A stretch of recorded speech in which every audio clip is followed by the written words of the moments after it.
Welcome, ladies and gentlemen, to Street Apologist Live. Trying to sneak in a quick midday broadcast. It's about 2 o'clock here on the West Coast. I know that means it's 4 o'clock for you on the East Coast. What's up, my man Nate? What's up, Roxby? What's Terrence Jones? Today is Friday, October 25th, 2019. My name is Vocab Malone, and you are listening to Street Apologist, the show that seeks to serve the underserved and to look into the overlooked. The reason why I'm doing this is because I'm not going to be able to do anything tonight, not going to be able to do anything Saturday, not going to be able to do anything Sunday. However, we are going to premiere a small trailer tomorrow on the channel, so be tuned for that. It's only like a minute or so, but it's a trailer for an upcoming video we're going to do that's more on the light side of things, kind of a comical side of things, dealing with IUIC Houston. Our last video, which has already hit 1,000 views in less than 24 hours or something like that, dealt with IUIC Houston, called The Allure of Hebrew Israelism. Conman Mike did a great job on that. And so this one's going to be more lighthearted. Video's not done, but the trailer is. And so I think the trailer will build anticipation. Then most likely we're going to be dropping a video Sunday that's a very friendly conversation, also another change of pace, about 35 minutes with GMS Houston, where we discuss on the street in a very casual, calm, chill, friendly, funny manner the virgin conception and the Trinity and is Jesus God and all kinds of other things. I think it's fantastic. And so while you guys are hitting that like button and grabbing this link and sharing it, I'm going to introduce today's topic, which is Dr. Michael Heizer, who some of you know because I've been on his show before, French Pop 321. I encourage you to view all of those. Drop links in the live chat if you can, Mod Squad and SA Crew. And today I'm going to play a video that he put out this week about 3 days ago, and I'm going to interact with it. It's very important, and you'll find out why. But before we get into that, a few quick announcements. One is we're almost on 16K subscribers. I have not figured out what to do for a little celebration. We always try to have a little celebration, although it gets harder because it goes quicker and quicker. But we'll do something small, you know. And in relationship to that, November is my birthday. It's coming up here. I'm working to set up a GoFundMe for a security fund. I don't want to give all the details away, obviously, but basically I had a security analyst who's actually a supporter come analyze my current situation and made some recommendations, and he's even given me a list of things that need to be bought so he can install them, et cetera, et cetera. So actually I'm going to make that my birthday request is a GoFundMe for the security fund. I haven't set it up yet. I need to work on it. Maybe Nate can help me with that. And then also for a birthday, if you're interested, I'm going to make the link for the Amazon Ministry Resource Request list go live. As of now, you guys have asked for this for a while. I had to set up a P.O. box, but it is done. It's set up, and so I'm going to make that go live. And then anytime you want to support, you'll see the resources for things we need to study, and you can just do that. And I'll do that around November 1st as well. And one other announcement is if you guys are going to be at Philly for Thriving Frequency coming up here October 31st and November 1st, let me know, please. Let me know because, you know, sometimes I try to make my way out to these things, and when I do, I like to try to see people. So let me know, whoever you are, and we'll try to do that, all right? And I have some other announcements, but let me actually get right into today's topic, and maybe I'll make those at the end of the show or in the middle of the show. I don't want to make it heavy right now. So first, I'm going to play a video that's going to introduce this topic as to why it's important.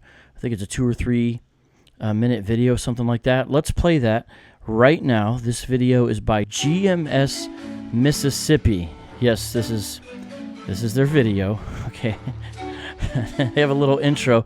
I am going to skip that. Okay, we're going to go right to where the good stuff begins.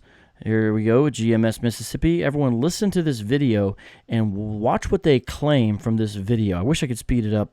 I haven't figured out how to do that yet. But check this out, everybody. Here we go.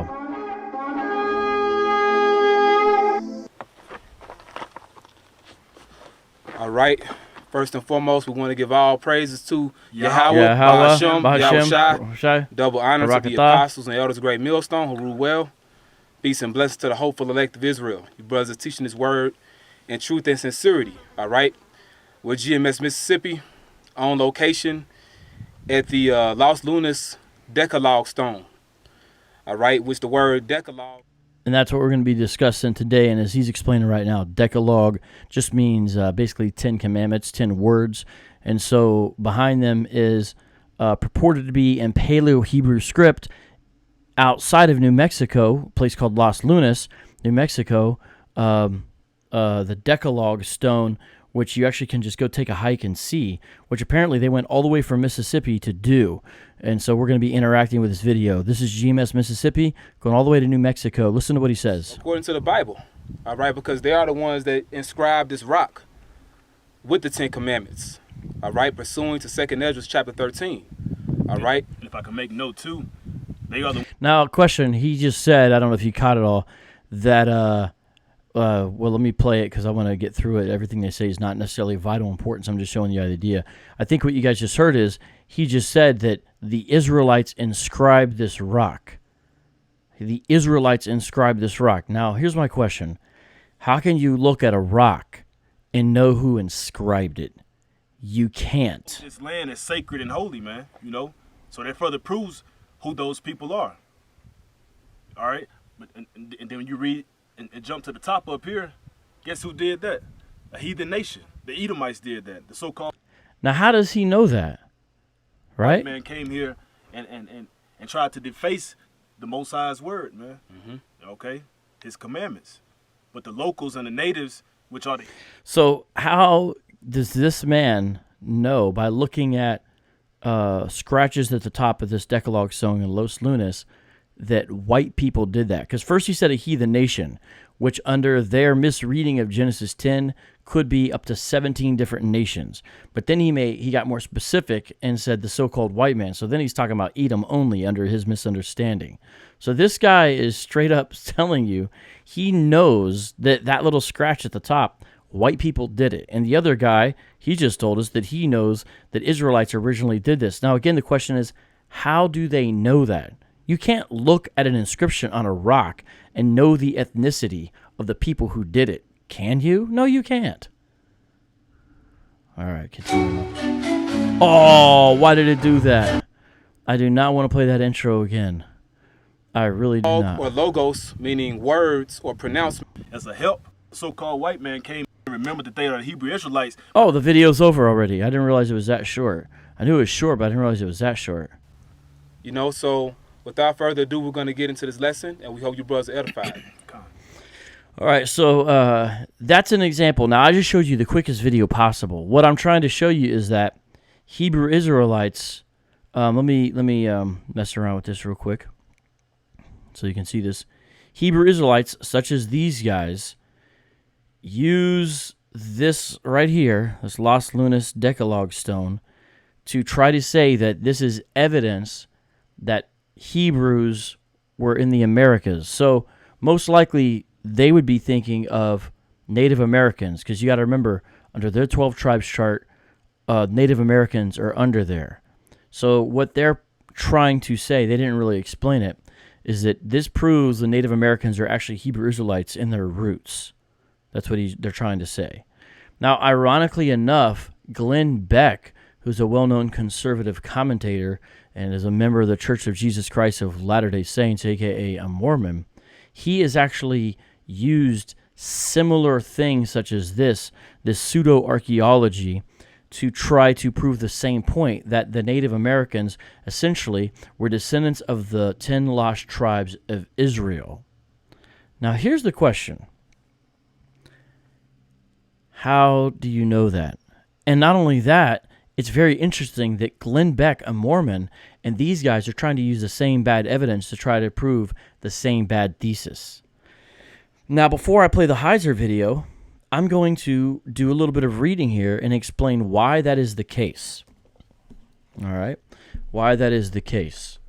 Here is a, let's see which book we're going to go with first. Let's just go...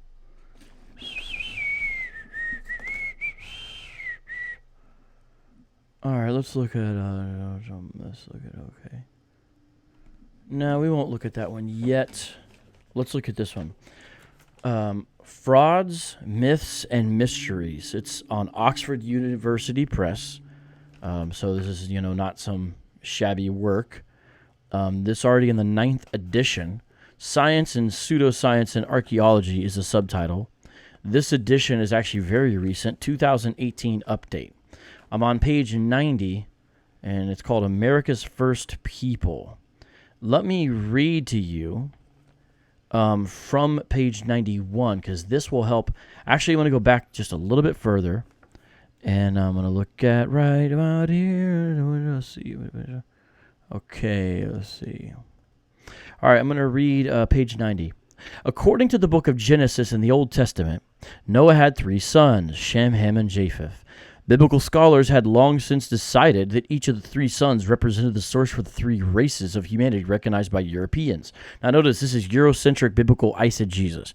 This 3 races idea of the sons of Noah is not really a biblical concept per se, and so they're basing it upon some faulty readings in the first place. But watch, because it's going to get worse. European, Oriental, and African. Japheth, apparently the best of the lot, was naturally enough considered to be the patriarch of the European people. Shem gave rise to the Asians, and Ham was a source for Africans. This is a neat enough arrangement for biblical literalists, but the recognition that the people Columbus had encountered were not Chinese or Japanese, and the initial assumption that they were neither European nor African created a problem. There simply was no fourth son of Noah to provide a source for a 4th race of people. Though some, like Isaac de la Pierre in 1655, suggested that Indians were part of a separate pre-Adamite creation that had been unaffected by the biblical flood. Notions of polygenesis, because the Bible teaches monogenesis, all people come through one pair. Now the guy here is inventing polygenesis to explain the Native Americans, were never particularly popular, for most Indians were ordinary human beings descended first from Adam and later from Noah. That led to the only conclusion possible. The natives of the New World must have reached its shores sometime after the flood and could, therefore, be traced to one of Noah's 3 sons through a historically known group of people. For some 300 years, European thinkers speculated about who that group might be. So this is giving the background to this, because what happens is the way this rock and other pseudo things like it in America, there's also some in Newark, Ohio, become popular is because of this background. And that's actually where Mormonism got some of its impetus. Let's read this. Page 91. American Indians from Israelites to Atlanteans. Some early New World explorers noticed a clear physical similarity between the native people of the New World and Asians. Giovanni de Verrazzano, an Italian navigator sailing for France in 1524, spent almost 3 weeks exploring the interior of Rhode Island and had an opportunity to examine local natives closely. He concluded, quote, "They tend to be rather broad in the face. They have big black eyes. From what we could tell, in the last 2 respects, they resemble the Orientals," end quote. Now, that's an out-of-date way to describe people of Asiatic descent. Now, I once went to a small island in Alaska, and these were people who actually built totems and things like that, and were untouched in a lot of ways from a lot of certain aspects of modern-day society. There's a certain level of seclusion where we went. In fact, they didn't even really have an awareness of Native Americans on the mainland. They would probably be called Eskimos by some people, but that also is a out-of-date word and not very accurate or descriptive because it just means fish eater. Inuits by others, although I think they were a separate subgroup. My point by saying that all that is, their basic facial features were really looked Asian. Like when you see it, you know what I was talking about. If you saw these folks in Alaska, you're like, yeah, it's pretty obvious that some version of the theory that they came over from Asia has to be true. It's pretty obvious. They don't look like black folks, although these guys think that they belong in the same family chart together, basically. They don't look like Jews, you know what I'm saying, of any sort, although that's what these guys basically say they are. Know what I mean? But let me continue on and read this. Though Verrazano and others were quite perceptive in noticing these physical similarities, many others suggested different sources for the Native American population. In his General Unnatural History of the Indies, published in 1535, Spanish writer Oviedo suggested two sources for indigenous American populations. Lost merchants from Carthage, a Mediterranean city-state of 2,000 years before, or the followers of King Hespero, a Spanish monarch who fled Europe in 1658. The latter hypothesis, 1658 BC, by the way, the latter hypothesis was appealing to the Spanish, who could therefore assert that Columbus had only rediscovered and reclaimed what the Spanish had already discovered and claimed, and maybe the Indians were actually Spaniards. You notice, by the way, how a lot of this gets politicized. It's still the same thing today. Thank you, Roxby, for the super chat. Shout out to you. Hope you guys are following, because this is very relevant in so many ways. Speculation concerning the source of American Indians accelerated after 1550. As shown in Chapter 8, that's a really good chapter in this book, Lopez de Gomora believed they were a remnant population from the lost continent of Atlantis. In 1580, Diego Duran suggested that the New World natives were descendants of the so-called lost tribes of Israel. 10 of the 12 Hebrew tribes mentioned in the Bible were historically lost. Duran enumerated traits that he believed Indians and Jews had in common: circumcision, stories about plagues, and long journeys. Let me see here. I'm going to skip some of this, skip some of that. Although it's good stuff, we just can't do it all right now. Yeah, we can't do it all. What's cool is then he does, after he does the pseudo-archaeology, he does real archaeology. Now, obviously, this is a secular scholar, accepts evolution, so I don't go along with all those conclusions, but I appreciate that he tackles these subjects and how he writes. And this chapter is very important to any Christian apologist studying Hebrew Israelites, the chapter that I was just reading from. So I encourage you to go ahead and get this book, which specifically was chapter 6, Who's Next After the Indians Before Columbus, page 105 to page 132. Also relevant is chapter 7, The Myth of the Mound Builders, page 133. Remember, I mentioned another pseudo-archaeology. Now, these things themselves aren't pseudo per se, right? It's just the way they get used as pseudo-archaeology. And chapter 7, The Myth of the Mound Builders, deals with some stuff actually happening there in Newark, Ohio, that Hebrew Israelites also use. That's just bad. I don't even want to call it scholarship, because it's really not. And this book debunks it through critical thinking and critical research, which is what we need. Now, what I'm going to do is show a layman's version, an introduction to this, with the most recent upload to Fringe Pop 321. I encourage everybody. Now, I don't agree with everything Michael Heiser says or does. I know he's got some super fans out there, and I've met with him and done some stuff with him. I have the utmost respect for him. He has a lot of commendable things, and he's not really, to be honest, someone I would ever want to try to argue with. He knows what he's talking about. Even if you don't agree, you might as well just listen. You know what I mean? And that's what I try to do. I have a high level of respect, right? But I encourage you to subscribe to his channel, because he covers fascinating topics that a lot of biblical scholars don't get into, and is very sober-minded in how he does it. So I appreciate this. And this one deals with the claim made by Mormons and Hebrew Israelites. So you get to debunk two different cults with one video. So kudos to Dr. Heizer. So I'm going to go into that right now, and I'm going to play the video. And again, I encourage everyone to watch this in its fullness. That's not his. That's the last video. I just got to change the videos here. So just give me a second here. I'm going to play. I'm sorry. I encourage you to watch the video in its fullness by going to his actual channel, because I'm going to play sections and portions. And I've also got it. Oops, that's the wrong. I've also got it, I think, at 720, but he's got it at a higher resolution. So, also I encourage you to watch it in its full HD glory, right? But let's look at this together, and then I'm going to stop and explain how some of these things are relevant to apologetics. Because here's the thing. This is the intro to the show. We don't need to stop yet. Here's the thing. When Hebrew Israelites say to you, the science proves, history proves, it's true, archaeology proves. I don't know if you guys have dealt with Hebrew Israelites when they throw archaeology in there as if it really backs up their position. Well, my point by saying all that is, this is the kind of stuff they mean. This is the kind of silliness that they mean. The stuff we're going to talk about today. And so I've actually been on the studio. Don't worry, I'm going to turn his volume up in a second here. I know that everyone's like, what are you doing? They're going to play a video. I'm going to play a video. Just wait. I know about where he's at in the video, and he hasn't talked about what we need to discuss just yet. Oh, so I forgot about how the camera angle switches. I'm going to have to put myself, I was waiting until that happened too. I'm going to have to put myself down here in the bottom, I think. What do you guys think? Do you think it'll work better if I kind of do this? Throw myself down here in the bottom. Let's see how big it can be. And what do you guys think? Does that work? Oh, I need to stop. Okay, yeah, that's my cue here. He's going to show a video of it. Let's watch this together, and we'll add some commentary. Training actually comes in handy for our topic today. Take a look at this inscription. It's actually a copy of the 10 Commandments from the Bible. You might be thinking, well, the 10 Commandments are Jewish, but that inscription doesn't look like Hebrew.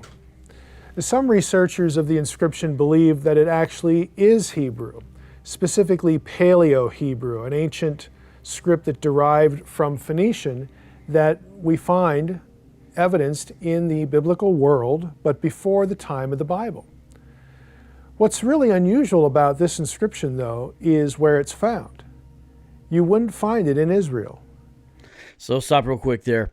Important thing about this is the Hebrew Israelites make a big deal that it's Paleo-Hebrew. Paleo-Hebrew is just an older way to write Hebrew. And it's, of course, before the addition of the vowel pointings. Of course, it's before that you see in modern Hebrew with the square script.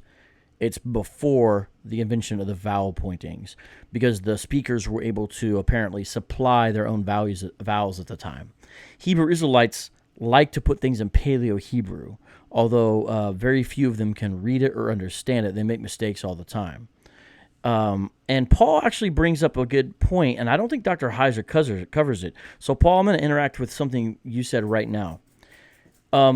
When you look at this, a lot of people who've researched this closely have noticed that this stone does not show signs of erosion like some of the inscriptions around it. You guys know what I believe they're called petroglyphs. I believe that's the name.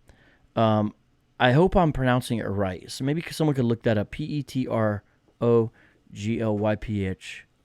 If it's not, it's a similar word, so pardon me if it's not. But there are other inscriptions in the surrounding area of this region, okay? Why is that important, or why does that matter? Because we can compare the erosion pattern on those compared to this one. And Paul's comment is very astute. He said this inscription looks very modern. Well, guess what, Paul? This, actually, the grooves are still clear to where they're dug in, giving it a semi-fresh quality. The level of erosion is nowhere near what are clearly the older inscriptions that are very faint, difficult to make out. Sometimes there's not a fully discernible line. The actual etching in the rock is almost at a place where it's almost like a remnant of a shadow of an inscription in a way. You can see these all over, right? And so the point by saying that is that you are correct that this doesn't match the level of erosion around it. And if anyone is looking at this with an objective mind, they should be able to see that and understand it. And also, like I said, people who have looked closely into this, and the research is out there. You can actually measure, the inches and do comparative analysis with the other inscriptions. This is just fact-based analysis, right? It's true. Not only that, but this inscription wasn't even known until the 20th century. Possibly, this is more through verbal rumor, so I'm pointing to my ear. Possibly late 19th century. But the earliest time it was verified and then written about is in the early 20th century. So that also is a problem. Well, Latasha, you're saying, I hear what you're saying. Saying it's modern and saying it's a forgery are two different things. Meaning, we don't know the intent by whoever inscribed this. So, forgery, I think, usually in archaeological understanding, implies a level of intent. So, if someone is intending to deceive the reader, then we could say this is a forgery. But the thing is, we don't actually know who wrote this. Now, there are some speculative groups we could put off to who wrote it, because, again, you can't tell ethnicity by an inscription. That should be clear to everyone. Yeah, so it is petroglyph. Okay, good. Thank you, Cheryl R. So I hear you, Latasha, but just so you know, we can't necessarily say it's a forgery. You see what I'm saying? Because we don't know the intent of the inscriber. But I see what you're saying. But it is modern, to Paul's point. And then we've got Cheryl R. Thank you. I appreciate this. You guys are doing great today. Really tuned in. This is the kind of audience I need, to be honest, because I can't do this stuff all on my own. Now, petroglyphs are rock carving, especially a prehistoric one. So I did use the right word. Woohoo! All right, continuing on. Check this out, people. This inscription was found in Los Lunas, New Mexico. That raises all sorts of questions. Is this really an ancient Hebrew inscription? Did ancient Hebrews come to North America? And how would they have done that? What else could it be? Well, that's what we're here for. If you read the Book of Mormon, they detail how the 10 lost tribes from the north supposedly came to America. And the description is, in essence, submarines. Read the Book of Mormon or a summary of the account. So I know the Hebrewites are going to make a big deal about this video attacking one of their sacred cows, but we're just doing objective data analysis, okay? This is just, fact-based. It's nothing personal, guys. You just don't want to use pseudo-archaeology, or do you? Perhaps you do. There is a book about it called Invented Knowledge. It's a fantastic book, False History, Fake Science, and Pseudo-Religions by Ronald Fritz. He also has a great book called Egyptomania. This is on Briction Books, and he's the Dean of Arts and Sciences, Professor of History, Athens State University in Alabama. Fantastic book. Deals with the Christian Science people, the white identity people trying to do the same thing. The British Anglo-Israelites do the same nonsense, as well as the Nation of Islam. This is another book I recommend apologists getting. And again, we don't agree with every, word in a book, but this is good stuff, not the nonsense on the YouTube videos you see by a lot of these guys, right? So with that being said, we're debunking Mormons as well here. You know what I mean? This is my point. But let me continue on here. Find out. Los Lunas is a village in New Mexico, roughly 30 miles from Albuquerque. The Los Lunas inscription is located on what locals refer to as the Hidden Mountain. The inscription is a partial copy of the ancient biblical Ten Commandments, otherwise known as the Decalogue. Hence, the Los Lunas inscription is also referred to as the Los Lunas Decalogue. The script style is very similar to epigraphic or Paleo-Hebrew, a Hebrew script, again, from inscriptions in Israel that date to about 1000 BC. Now, this was certainly the opinion of the University of New Mexico archaeologist, the late Frank Hibben. Hibben first saw the text in 1933. Hear that? I like how he shows a little picture of him. He's got a little bit of that Indiana Jones look, right? Which Indiana Jones is supposed to be around the 30s and the 40s, right?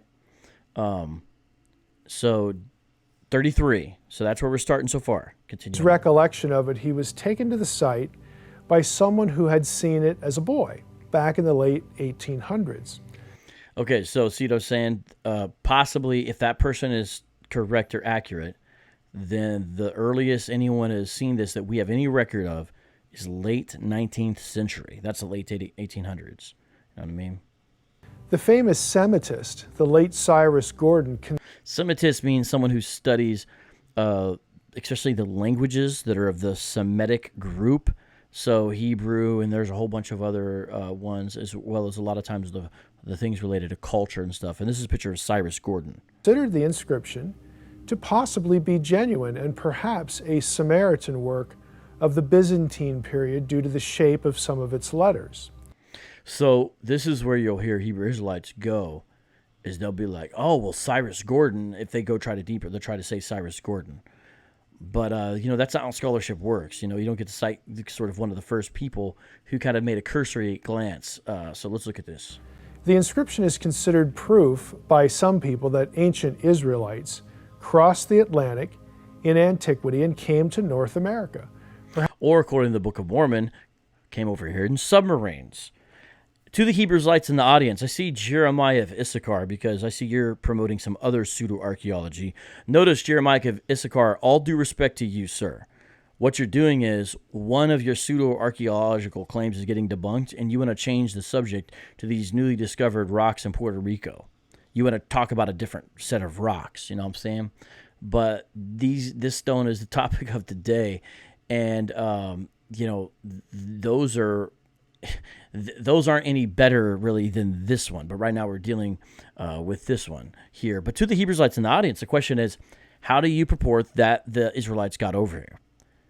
Did they cross a land bridge? I've actually heard Tahar say that King Solomon had a navy and they got lost and came over here and weren't able to go back.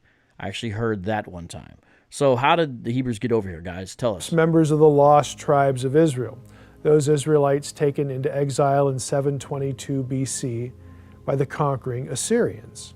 There are a number of problems with the thesis that the Los Lunas inscription is a genuine text from the hand of an ancient Israelite, or an ancient Samaritan for that matter.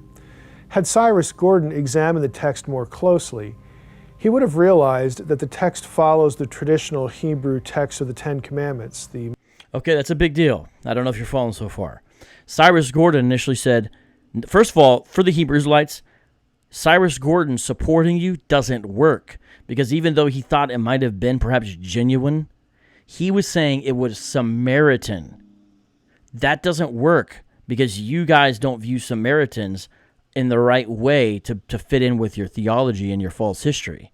So even the scholar Cyrus Gordon, who did agree in some way, or it's kind of like he thought perhaps kind of thing, he thought it was Samaritans. Now Heiser's making the point, and this is just facts, okay? The Samaritan Decalogue, the wording on it is not identical to the traditional Hebrew Decalogue. What I mean is, if you read the Samaritan Decalogue, they have a distinct Torah.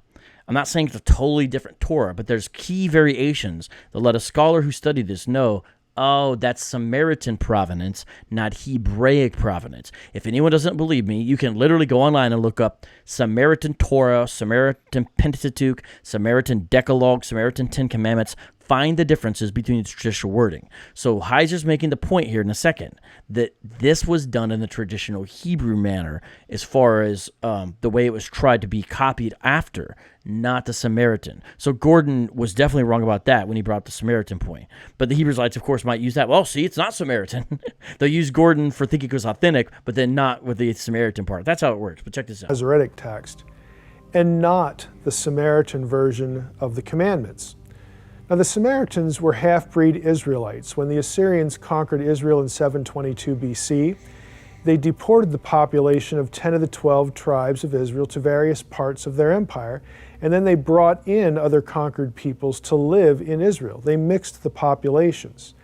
The remaining Israelites and these other ethnic peoples intermarried, and their children became known as Samaritans.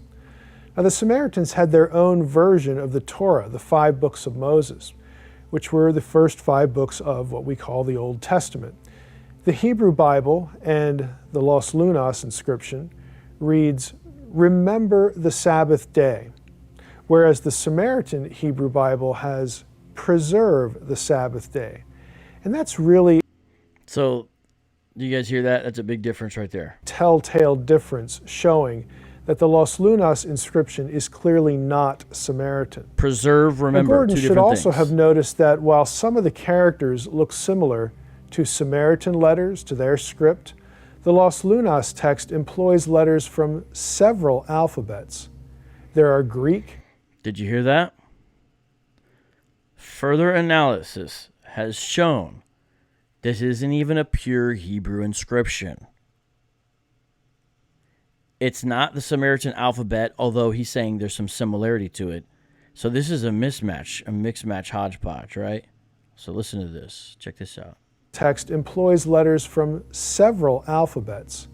There are Greek, Latin, and Old or Paleo-Hebrew letters. Again, the same script as Phoenician and Moabite and a few other Semitic. Greek and Latin are in there. Notice this is a side issue, how he said the same script the Moabites use. I bet a lot of Hebrewites don't know Moabites share the script. That's funny because Moabites are considered Chinese, believe it or not. What's up, Richard James? We got my man. We also got Nate. I know we have a couple brothers of that extraction in the channel. Moabites are considered Chinese, but I don't know if a lot of Hebrew Israelites know that they use the same script. Now, they might just say, oh, yeah, people are always trying to copy our culture. But anyways, it's interesting. Languages. So to this point, we can say that the Los Lunas inscription is not from the hand of an ancient Samaritan. It also isn't a Hebrew inscription because its letters are drawn from so many other ancient scripts and ancient alphabets. So if this is the Hebrew hand, why is there Latin and Greek in there? That's the question. It's not Samaritan, but why? Come on. Another barrier to the Los Lunas inscription being an ancient Hebrew inscription is that even the letters in Hebrew script, the ones that are truly Old Hebrew, have problems. Some of the letters that look like Paleo-Hebrew are not actually precise matches to the... So, they try to say this is ancient Paleo-Hebrew, this evidence is proof. He's going to show here how the Paleo-Hebrew supposedly is not all even Paleo-Hebrew. So what's the deal with that? How does that happen? If you got someone who supposedly knows Paleo-Hebrew comes over here, writes, they're including Greek, Latin, and their Paleo-Hebrew's not even right? What's up with that? Ancient script. Here are some examples. Hold on, I want to make sure you guys see this, so I'm gonna minimize my screen a lot there. You know what? We're gonna have to move this so you guys can see it. There, you get the basic idea. Okay, so you guys can see it. I like this chart he did. You can see 3 examples here of, on the left-hand side, the Paleo-Hebrew letter style, and then on the right, the Los Lunas. We have the letters for D, H, and S, respectively. You can see that there are some very close matches, but not quite accurate, and then there are some that just are not the same at all.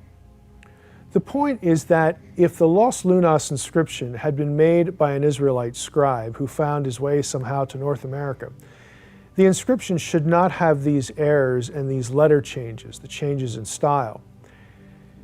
It also, incredibly, uses a modern caret sign, that's C-A-R-E-T. So, somebody wants to say this. Here's what you ask him. If they bring up Cyrus Gordon, you say, do you know that he said it was Samaritan? And then that's the first point, because that won't work with their thesis. As far as Hebrew Israelites, for the Mormons, I think might be okay with that. I don't know. I'd have to look into that. That's the first thing. The second thing is ask him how early this was first discovered. We've already talked about that. 1933, supposedly late 1800s. Why is that? Okay. Nextly, ask why did the hand include Greek, Latin, and why is the Paleo-Hebrew not even right? And this next point is just totally debunks it. It's just done after this. The inclusion of the caret proves it's modern. Listen to this. It's not carrot like, Bugs Bunny carrot. This is, that's why he spelled it out. But listen to this. This is, after this, it's done. It's just absolutely done. Just don't use this, Hebrew Israelites, unless you just want to try to trick people who don't know about this and you're going to try to play on their ignorance. Don't use this. It's not good evidence. It never was. You're done. Sort of like that rooftop sign. That was something unknown to Hebrew manuscripts until the 16th century AD. But just going to play that part again. That was something unknown to Hebrew manuscripts until the 16th century AD. But you actually... One more time. It also, incredibly, uses a modern caret sign, that's C-A-R-E-T. What's sort up, of Doc? like that rooftop sign. That was something unknown to Hebrew manuscripts until the 16th century AD, but you actually find it in the Los Lunas inscription.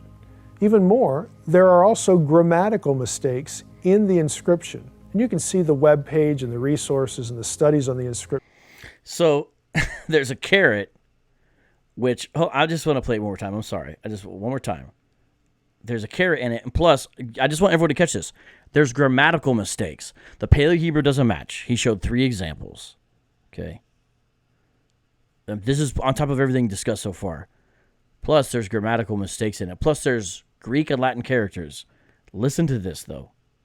sort of like that rooftop sign. That was something unknown to Hebrew manuscripts until the 16th century AD, but you actually find it in the Los Lunas inscription. So it can't be ancient. The caret sign demonstrates this has to be post 16th century AD, because Hebrew scribes didn't use that in any of their manuscripts until then. So it has to be after the 16th century, which is the 1500s. So hypothetically, I guess that's the earliest as it could be, hypothetically. Even more, there are also grammatical mistakes in the inscription. And you can see the web page and the resources and the studies on the inscription for that information. But the biggest content problem is what the inscription says. So everyone on his website, on the video of this, he has links to the resources. So this is why I want everyone to watch. Can someone drop the link to this original video in the live chat? Just go to FrenchPop321, put up the most recent video, put that link in there. I want everyone to watch this in its fullness and visit the resources, okay? Or, please, in this case, doesn't say. The inscription is ostensibly, like we said earlier, a copy of the words of Exodus 20, 1 through 17, the Ten Commandments. But the final commandment has been shortened in the Los Lunas inscription, and parts of the second and fourth commandments in verses 4 through 6 in Exodus 20 and verses 9 through 11 in Exodus 20 have been entirely eliminated in the Los Lunas inscription. Did you hear that? What Hebrew would do that? What's up with that? See, the problem is most of the folks can't read the Hebrew, and so they can't look at all this. This is why it's helpful to have experts in the field. I'm not saying I can read Paleo Hebrew, but I'm not claiming it's written by ancient Israelites either. You know what I'm saying? There's no way a real Israelite scribe would make those kind of mistakes or intentionally alter a sacred text, especially something as sacred as the Ten Commandments. Lastly, the Los Lunas inscription lacks the things that all such inscriptions use to promote the idea that the Israelites came to North America lack. All right, so this is a nail in the coffin. Nate, I already gave you a shout out. I mentioned the Moabite brothers in the chat, you and Richard James. What's up, man? I gave you a shout out. What's up with that, man? Don't be, you know what I'm saying? I got love for you. This is the big one. Here, all of the ones that purport to be from ancient Israelites lack this. Listen carefully, please. There's no evidence of Israelite settlement in the area where it was found, and there's no inscriptional or archaeological record anywhere in North America for an Israelite transatlantic journey.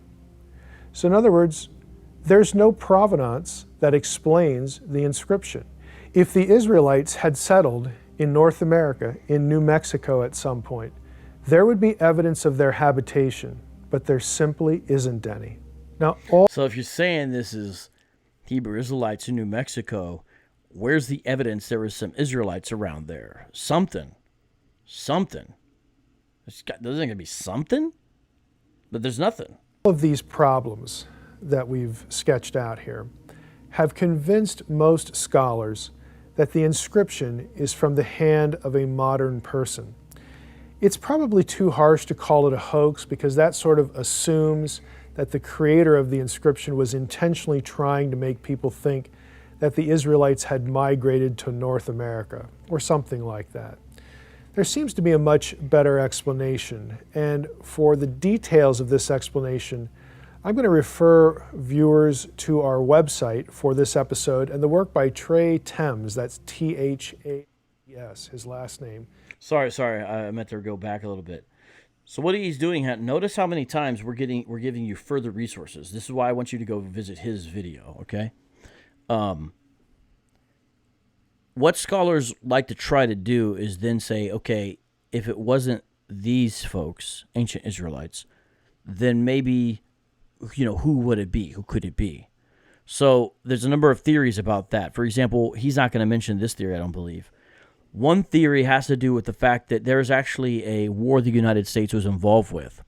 And a lot of people don't know this, but there was something that was called the Mormon Battalion or the Mormon Brigade. I just forgot now. Maybe someone could look that up. Was it the Mormon Battalion or the Mormon Brigade? Can someone look that up? Anyways, this group of Mormon soldiers wanted to show their patriotism to the United States, because there have been questions about that, because prior to Utah becoming a state, when Brigham Young took the Mormons out there, the Mormons were very harsh and cruel to outsiders, such as the Mountain Meadows Massacre, which happened, ironically enough, on September 11th, that they blamed on the Native Americans. Horrible, horrible thing. Actually, Angelina Jolie's dad, John, whatever his name was in a movie about it. I think it's called September Dawn. Not a fun movie to watch, but I encourage everybody to watch it nonetheless. My point is, the Mormons in that area were not friendly to outsiders. They fought U.S. troops. They, I think, tarred and feathered tax collectors, that whole kind of thing, right? I don't know all the details, but so the Mormons were kind of changing their stance towards the U.S. government. And so they wanted to, show their patriotism. By the way, is it Mormon Brigade or Mormon Battalion? Please, someone look that up. I need some help. Somebody look that up, please. They passed through this area ostensibly en route to join in a battle for assistance. And so, remember, the Mormons do hold that the Native Americans have ancestors among the lost tribes of Israel. And some of them would know about Hebrew ostensibly as well. And so some people have speculated the Mormon Battalion, thank you, Our Days on Earth, greatly appreciated. That's again, I need you guys. We do apologetics together. I like to engage in what I call open source apologetics, so shout out to you. So the deal is with that is that this Mormon Battalion, which was between 1846 and 1847, by the way, which goes decently well with the first time this was said to be seen in the 1880s. Remember the little boy who showed the man in the 30s, said he first saw it in the 1880s, so 46, 47 is a possibility. So the Mormon Battalion, it may have been them. And notice how sloppy it is. It could have been something like that. But there's other explanations as well. And so he's going to offer up one now as well. So let's check this out. Yeah. John Voight. See, this is open source apologetics. You guys are helping me. Deborah, thank you. I appreciate that. Everybody, check out John Voight. The movie he was in, I believe it's called September Dawn. It's about the Mountain Meadows Massacre, and it just shows the unfriendliness of the Mormons to the outsiders back then. And guess what? In the movie, you'll see them engage in a habit, which is calling everyone Gentiles and calling themselves Israelites, God's chosen people. So you definitely want to check that movie out. But I just bring that up to show the Mormon Battalion was sort of to cast off that shadow, right? Continue on and listen to this theory, though. And again, the links are at FrenchPop321, so someone check that out. Go there. Viewers to our website for this episode and the work by Trey Thames, that's Thames, his last name. But I will give you the gist of his work here. I think it is a better explanation than just saying it's an outright hoax. Now, the presence of Iberian letters in the inscription, remember Iberia is ancient Spain, and its content, the Ten Commandments, suggest that the Los Lunas inscription was created by, no surprise, an Iberian Jew. Historically, we know that... All right, so stop. What he's saying is Jews of Iberian extraction or background. The way that they would write, this shows similarities. There's telltale signs in this, the way Iberian Jews may have written. You guys follow that? That's in essence what he's saying. So he's saying that's also a legitimate theory. And I guess Trey Thames does some good work on it. I had not heard of this theory until I watched this. This is why this is only an 11-minute video. So helpful. This is a fantastic video. So much packed in there. I just want to do some additional commentary. That's why I wanted to sneak this in, because I know he's going to be dropping a new video Monday or Tuesday. By the way, everyone, the next video he's dropping is me debunking the claims of the Hebrew Israelites. So you do want to watch our interview together, because the next video is actually us together. But I saw this came out, and I wanted to do this before the next one came, because this was fantastic. So let me go back just a tad, because we do need to get these points. Check this out. Los Lunas inscription was created by, no surprise, an Iberian Jew. Historically, we know that hundreds of thousands of Iberian Jews came to North America in the 16th century and the following centuries to escape persecution by the Catholic Church. One of those communities... Oh, so sorry. Did you guys hear that, by the way? A grip of Jews from Spain left Spain to escape persecution by the Roman Catholic Church. Again, these are facts. Jews got the heck out of Spain, especially after 1492, I believe. Now, with that being said, remember recently we did a show called Understand the Reformation? And I had a lot of respect and love for the Roman Catholic viewers. However, we had some disagreements about some of the facts of history. I'm always willing to learn. There's a lot to learn about these times, right? However, one thing that I briefly discussed was the Spanish Inquisition. Partially as it had aspects of it later on as a counter-reformation measure in some ways. With all that being said,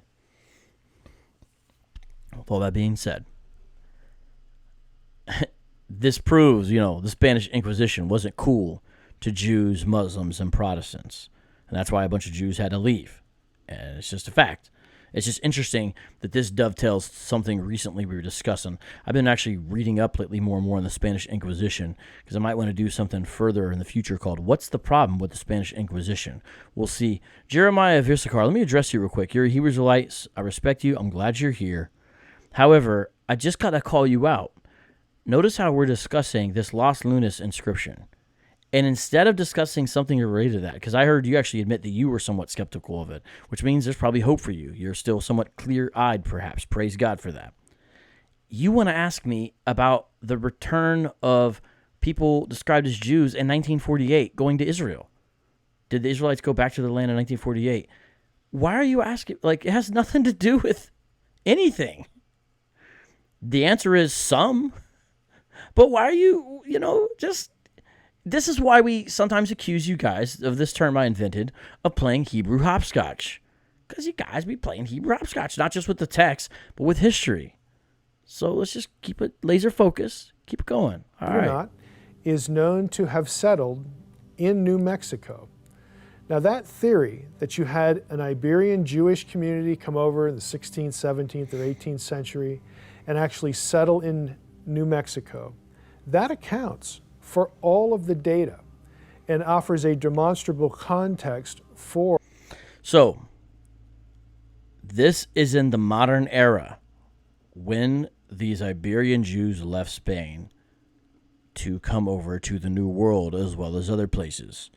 That would account for this, as well as the Mormon battalion theory, but this might have some better evidence. I want to read these articles that are listed here, which I just put, Nate put a link up. Thank you, bro.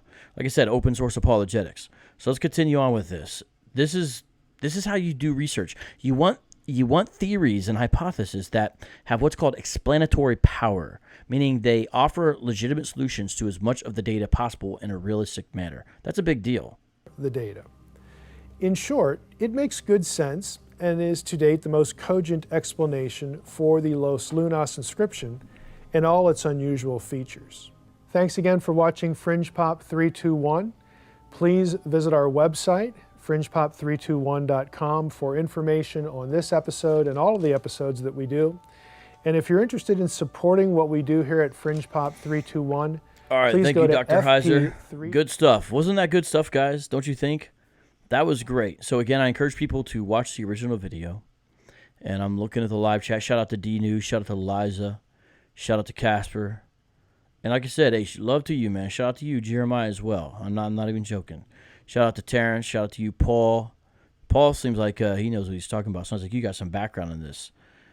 Aaron brought out the joke. Hold on. I got to give props to you, bro. I was wondering if... So you're talking about the Spanish Inquisition, and Aaron Larson brings out the classic Monty Python gag. The problem with the Spanish Inquisition is that no one expects it. No one expects the Spanish Inquisition.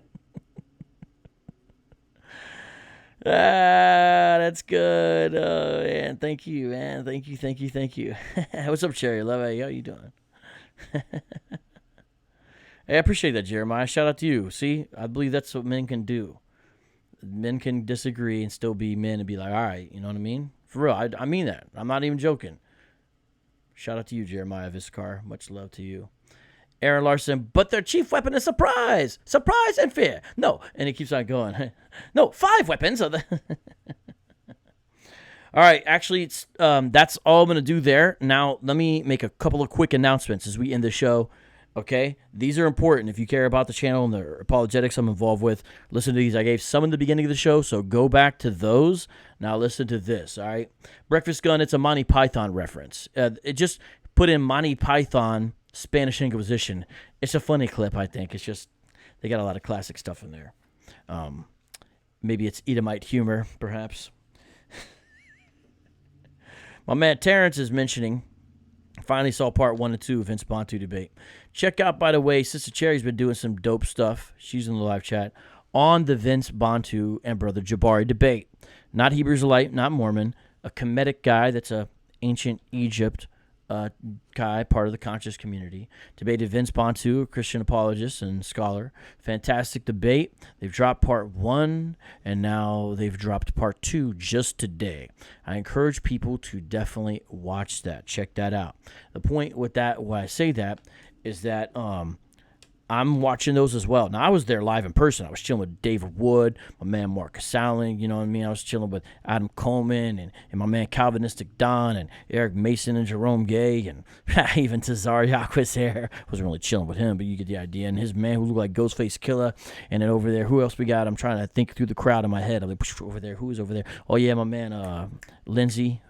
Wait, is that your first name, brother? Dang, I just forgot your last name, bro. I'm so sorry. My man, yeah. Dang it. Now I'm frustrated because I forgot that.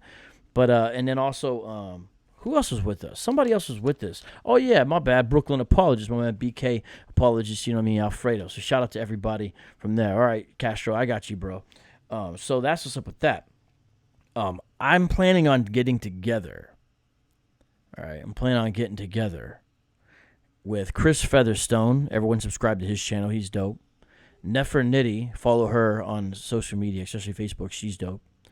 And then also, who else is it? Man, MJ Jackson. Subscribe to his channel as well. He's dope.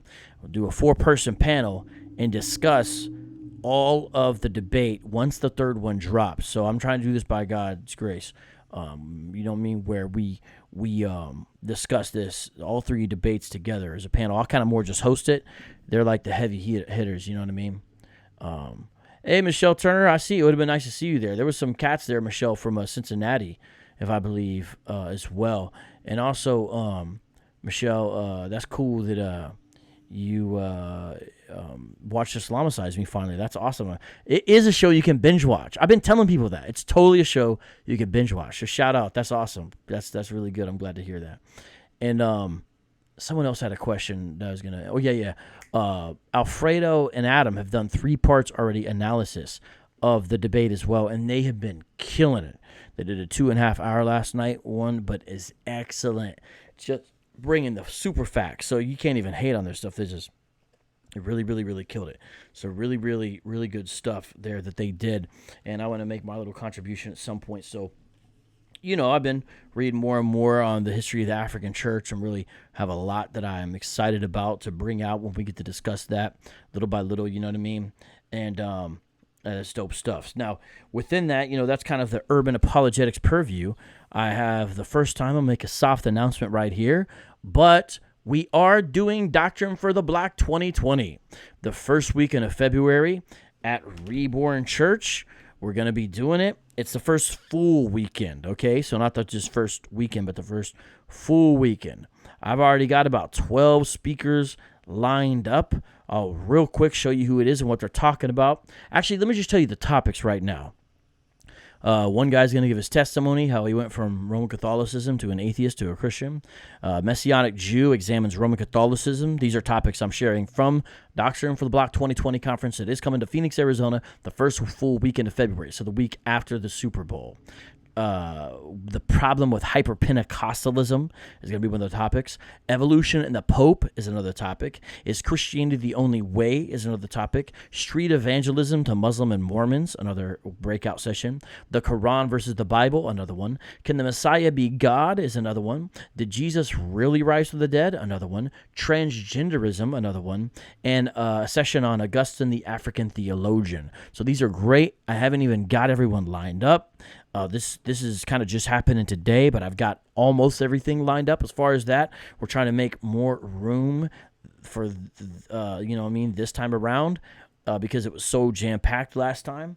And I'm excited about it, and you'll see more news as we unroll it. And I'll tell you the speakers, because right now I've only told the topics. Hey, shout out to you, Apology Accepted. That's my man who'll be killing it on the videos. A lot of you guys know him. And that's right, Casper, True ID, brought the fire. And Rico says he's a Christian MC. Anytime you're out here, hit me up, and I drive trucks back and forth to Phoenix. Rico, if that's true, come through the first full weekend of February. So not the Super Bowl weekend, the next weekend. Come through to our Urban Apologetics Conference. We're going to go Friday night, pretty much all day Saturday, and then briefly Sunday morning and afternoon. So definitely roll to that. And that's where I first met you, Mike, so hopefully he gets to come back as well. Rapture Records Beats. There's an old Christian rap group way back in the day named Raptures. And I wonder... Michelle Turner, I plan on starting a YouTube channel and I want to discuss the history of the Black Church on February. Hey, I got a video series of like almost 10 videos that might be helpful for you if you're interested. So check those out if you can. Elijah the Apologetic Rapper, what those cult of Hebrew Israelites on the topic. I'm not sure what you're asking, but at the Doctrine for the Block 2020 conference, if that's what you're asking, we might have one session on the Hebrew Israelites, although actually right now we don't even have one on them. So we'll see about that. The other thing I wanted to mention about that is you might have noticed that a lot of the topics deal with Roman Catholicism. That's because a lot of the people who come to this conference who are involved in urban apologetics are a little bit different than sort of the average urban apologetic conference because of where we're located in the country and whatnot, Phoenix. A lot of Hispanic background believers, and so it's important for us to make sure we deal with Roman Catholicism. And so the theme of this year's Doctrine for the Block conference, which is urban apologetics, is always reforming. And so that's why we're doing that. And I'm talking fast because I got to get out here pretty quick. Oh, look, we've got a One Wester who's got to bring in the One West clothes, which is Soldier. Zazaya Issachar says, y'all going into slavery. Kwam Yasharallah. You know, that's not an argument. Also, who made you a soldier? And if you're a soldier, what kind of training do you have to have? Who's your commanding officer, soldier? Does he know you're here right now? Just wondering. All right, shout out to you, Connor, and I'll see you. Peace out, no doubt, no doubt. Paul says we should do a talk on oneness. Oh, that's interesting. We may try to do that. We will see that. All right. Now, the other announcement I needed to make is this Sunday, we're going to be doing a supporter-only hangout. So if you give through PayPal, I'll try to remember to send you an email, or through the Cash App, or especially through Patreon, then I'll try to send you that link. If you don't and you want to be involved with our, exclusive behind-the-scenes little hangouts we do, then we could. Chris Atlantic, can I use some of your videos to help teach apologetics in my church to help me get out of my atheism? Really? They did? Yeah, that's praise God if that's true. You could use stuff, man. Yes. All right. Yeah, Soldier, he's AWOL. Okay, another announcement is a question. Is anyone watching the World Series? Am I the only one? Yeah, you can use them, Chris Atlantic, for real. Someone's watching the World Series, let me know, because I wish I had someone to talk to about it. No one cares about it anymore. Also, who's seen the new Star Wars trailer? What do you guys think of that? I'm curious about that. And related to that, should I do the movie reviews again?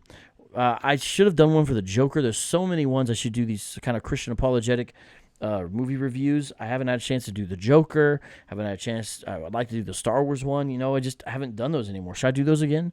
And a lot of you guys on that note also want me to do commentary on the Boom Boom Room episodes. So it's a lot of content to handle. You know what I mean? Because I also want to, upcoming here to soon do this. I got 3 new Hebrew Israelite books.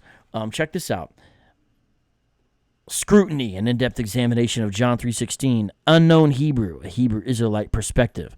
I want to do a review on this book. Here's another new book I got. Check this out. For Israelites, by Israelites. Someone should start a clothes company called Fibby. Who Are the Gentiles by Jeremiah Israel. Actually, a decent-looking cover. The Hebrew Israelite books are improving a little bit. It's like, that's a kind of a decent-looking book compared to a lot of the books they've been dropping. Then this big, giant, bad boy, look at this Hebrew Israelite book. This is massive.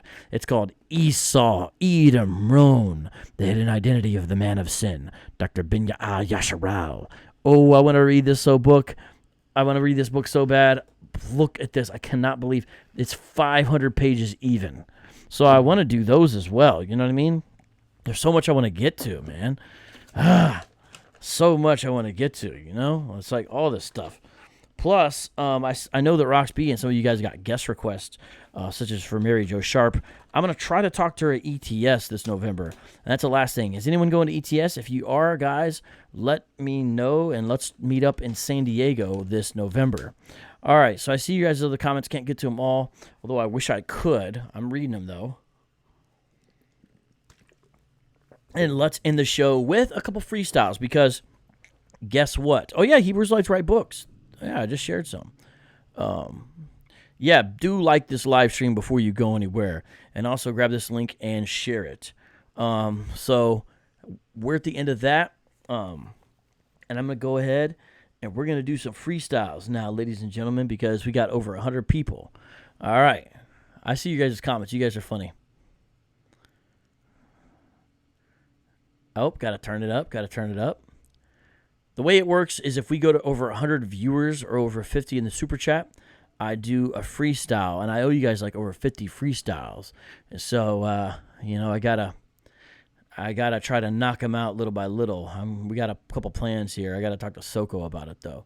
So let's do this, and this is how we end the show on Street Apologies Live, where we make apologetics fun again. Woo! Soko with a beat. Yeah, I gotta get in this one. Bring in the beat, while I'm chilling in the seat, won't know no defeat, why you suck like a leech, now I preach, I read, I rock the microphone, Christ did bleed, proceed to rock the mic like the roots, you know the type, on a rooftop like Tupac and Juice, right, but won't get thrown off, so beat is so sick, it make me gotta cough, now we rock it raw, vocab alone, not Paul Wall, ain't got no gold fronts, check out the beat, you know the beat bump, you know the beat pump, like that Hammer song, hey yo, peep it out, Alabama strong, Bama, Rama, microphone, yes indeed, on the metronome, my voice up and down the monotone. When I'm in the show, I gotta say shalom, not shalom, and then I'm gone. I rack up like playing pool or Iran. Shout out to my mom, shout out to my dad. You know we call him the dad of vocab. Got an old pad on a notepad. When I get here, I'll ride a yellow cab. Hello, fellow, rockin' the drag. What you doing, homeboy? You looking so sad, like a sad, you see. Got the baddest beat. Now I rock it up and down the street. Now we bring the heat like a cheeky brother from London. DVV, Hebrew Israelites with the super facts. And in the back, I got a magic backpack. Like Magic, the Gathering. Yes, I'm lavishing all these facts. And then you're grabbing them, slapping them on like some paint. You wanna listen to me? You better bring the truth, don't faint. Keep 'em moving. Hear the Jerusalem. Even if you a Muslim, you can see the Savior. Get to know him now, not at the end of your life. Pow, too late, boom, boom to the room. Vocab Malone in a costume of Muhammad, not a prophet. Yes, gotta keep it righteous, gotta keep it fresh. I heard the new album by Kanye West called Jesus is King. It's kinda deaf, like Helen Keller. I'm starting to like that Kanye fella, like oh Yella. You know he brought the shot, boom, boom, pop, pop. Cause the album kinda hot, had a lot of singing, bringing the flavor like the album. Yes, it was major. In fact, he titled it Jesus is King. I like the rap plus the gospel sing. He did his thing, so I'm feeling it. Man, come on now, hope he kills it a little bit more. Don't drop it for score. People out born, yo, November, birthday month, what you want? Amazon, let's gotta make it funky. Yes, I'm a real MC. Shout out to Paul plus Jay-Z Rocks B plus Chris Atlantic. You know we do this, we be specific. We be terrific like Mr. Terrific. Grab the microphone, go ahead and rip it like an outcast. Maybe call me a misfit. Mix up the beat like it was some Bisquick.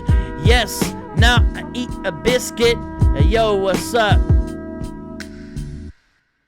Flip it. All right, we'll end with one more, and then we'll be done. Let's do this one. Yep.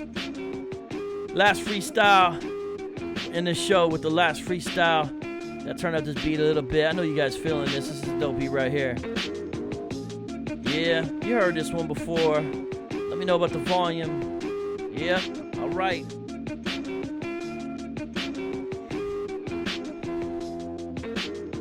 Not impressed, we see through you. That stone ain't got the real Hebrew. Los Lunas from New Mexico. Come on, man, it's got some Latin, bro. And plus some Greek, plus the lines are off. What you doing? You need to stop. Stop using it, it's pseudo. I meant pseudo, paleo. It's not Samaritan, it makes some grammatical mistakes again. So you just can't win. New Mexican, probably Iberian. Written from our Jews from Spain, my man.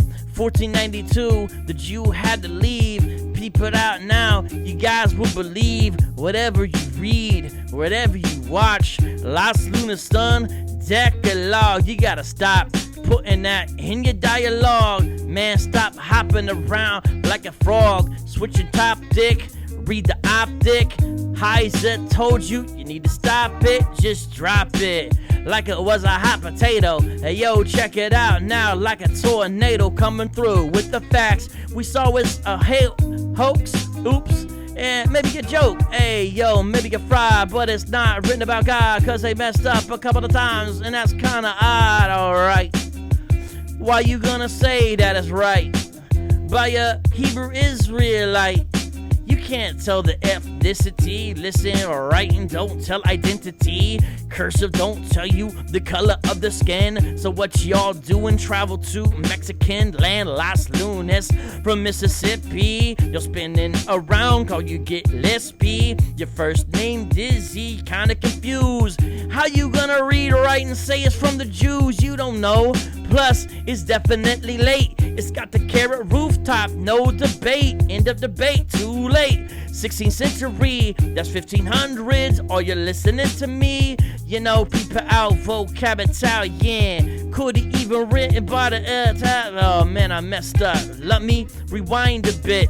Okay, from the top of mind, I get frustrated. But you know, I'm Sicilian. That's Italian. Call me Stallion. It could have been written by a Mormon battalion. Maybe brigade. You drunk the Kool-Aid. It's too late, ayy. I faded like a cut, like a barber. Chilling in the cut. Stand up, laying back in the chair. It's kinda rare. How did those Hebrews even really get here? If it was from white BC era, y'all made an error. Facts are a terror to you. America ain't the home to those ancient Israelites, so peace out, shalom. Ha ha. Yeah, yeah, yeah. Ha ha. Yeah. See y'all again. Street Apologists Live. Justice chilling in the back. You know how we do. Make apologetics fun again, just right after this beat. Get this book.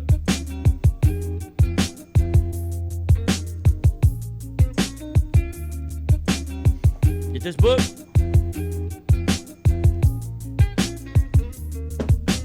Soko on the track. All right, y'all. God bless.